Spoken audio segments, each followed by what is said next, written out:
Hi, welcome to the Yamaha QL1 tutorial. We're going to teach you how to patch, set up, and use this field console. So the first thing, obviously, you need to plug in your power supply and turn on your board. Next, you're going to be working with your microphone inputs. So for this shoot, we're going to assume that we have 2 guests, 2 anchors, and 2 cameras. Our 2 anchors are going to be Wolf Blitzer and Anderson Cooper.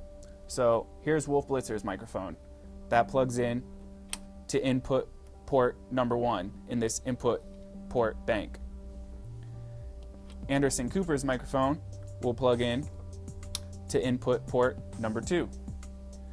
Our guest number 1 will plug into input port 3. And our guest 2 microphone will plug into input port number 4. Now, to get those microphones running out to the cameras, which will then run it to the satellite truck, we need to use these omniport output banks. So in omniport number 1, we'll run that to the left side of camera 1. Omniport number 2 will run to the left side of camera 2. Omniport number 3 will run to the right side of camera 1. Omniport number 4 will run to the right side of camera 2. So now we've covered mic inputs and how to get the mic output run to the camera. We need to move on to IFBs. The satellite truck engineers will give you 2 XLR cords. One is going to have PL from the control room along with programming. The second is going to just have programming. Obviously, the PL containing IFB is going to be run to the anchors so they can hear direction from the control room. We're going to plug that cable into the input port number 9. We're skipping down to this lower bank of imports because we're keeping our microphones and our IFB separate, and you'll visually see the reason why when we look at the front of the board. So input 9 is our PL containing IFB. We plug the other cable from the truck that just has programming, no PL, into input port number 10. Now, to get those IFB feeds out of the board and to the anchors and guests, we'll use Omni output ports number 5 to run to the anchor containing PL, and we'll use Omni port number 6 to run to the guest IFBs, which has only programming, no PL. So now that you've got all of your connections in the back made, I'm going to show you how to assign mixes and patch. First, make sure that you've got 1 through 16 selected on your fader bank. This makes sure that you're looking at channels 1 through 16 on the surface of the board. These channels relate to the inputs that we put in. So channel 1 relates to input 1, which was Wolf Blitzer's microphone. Channel 2 relates to input 2, which was Anderson Cooper's microphone, and etc. So using the select key above channel 1, highlight that. That sends channel 1 into the computer, and then you can select which mixes you want to turn on. So I touch the knob on the screen and then use this universal knob here to adjust the level, and I'll turn it to -55. I'm also going to turn on mix 2 and do the same level on that. The reason I'm doing 2 mixes for Wolf's microphone is because it's going out to the left side of camera 1 and camera 2. Same thing for Anderson Cooper's microphone. We're going to turn on mix 1 and mix 2 because it is also going out to the left side of cameras 1 and 2. For our guest microphones, we're going to use mix 3 and 4 because these microphones are going out to the right side of cameras 1 and 2.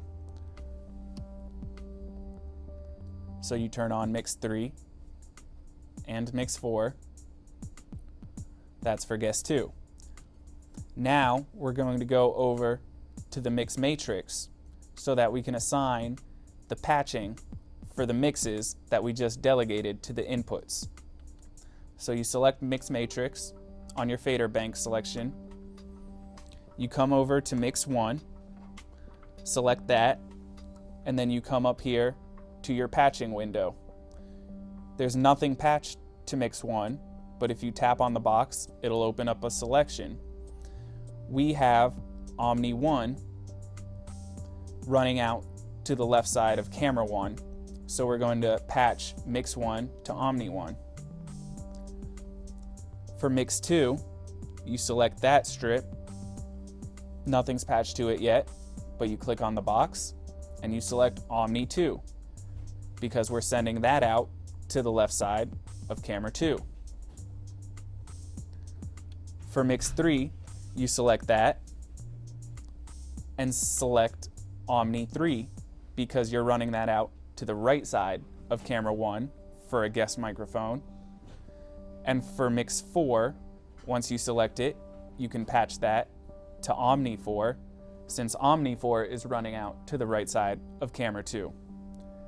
Just make sure when you set everything up that all of your anchor microphones are running to the left side of cameras and all of your guest microphones are running to the right side of cameras. This will make it easier for the person who's in a control room to mix the incoming signals. So now that we've patched all of our mixes, we should be able to test this. I have Omni 1, that cable running to my camera input. So when I track this, mix 1, you should be getting a level on the camera input. That's going to tell you that that signal is working and that it's going where it needs to go. Now that you've assigned mixes and patched all of your microphone inputs, we're going to move on to our IFB inputs.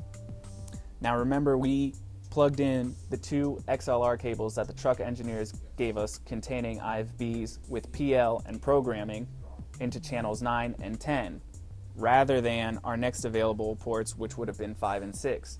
The reason for that, now you can see, is there's a break between channels 8 and 9 on the board. All of your IFBs are on this side, all of your microphones are on this side. So we select channel 9, that was our IFB containing PL. We select that and we turn on mix number 9 using this universal knob. We then go to channel 10, which was the IFB containing only program, no PL. We tap on the knob icon on the screen, use the universal knob, and turn on mix 10. Then we come over to our mix matrix button, select that so that we can view our mixes. Mix 9, which we just turned on for channel 9, which was the PL IFB, we need to patch. We plug that in to Omni port number 5, which was our next available Omni port. Mix number 10, which we've assigned to input 10, the IFB with only programming and no PL, we need to select and patch to our next available Omni, which is Omni 6. Those Omni output cables 5 and 6 will run back to the set and plug into the IFB boxes, 5 for the anchors, Wolf and Anderson, and 6 to the guest IFBs so that they do not hear PL. Now that you've adjusted all of your patching, you can go in and turn off your mic pre-fades. You tap on the knob set to bring up this display and then click on the pre indicator so that it's not lit up. This way you're not going to hear your mics unless you physically track them on the strip. Also, it's important to know where your auto gain is. This will be your number one stop for adjusting your level if it seems low. Highlight that knob and then use the universal knob to adjust the value of it. This will add level to whatever source is selected. You also have dynamics in these windows you can get to your gates, compressors, expanders, any of the ducking or de-essers. You have two separate banks of dynamics where you can adjust all of the parameters. Tap on the graphic equalizer to bring up an expanded EQ display where you can adjust your high, mids, low mids, and high mids. To access the Dugan Auto Mixer, you're going to go into your rack button to access your global EQs. Here you can select the global EQ1 mount. Will let you physically patch in something to that rack. So we're going to choose this 8-channel auto mixer. Click OK. That turns on this whole display showing that you have the Dugan able to mix any inputs that you give it. So we click on the first box that says no assign. We go to channel 1 and we add that and close that box.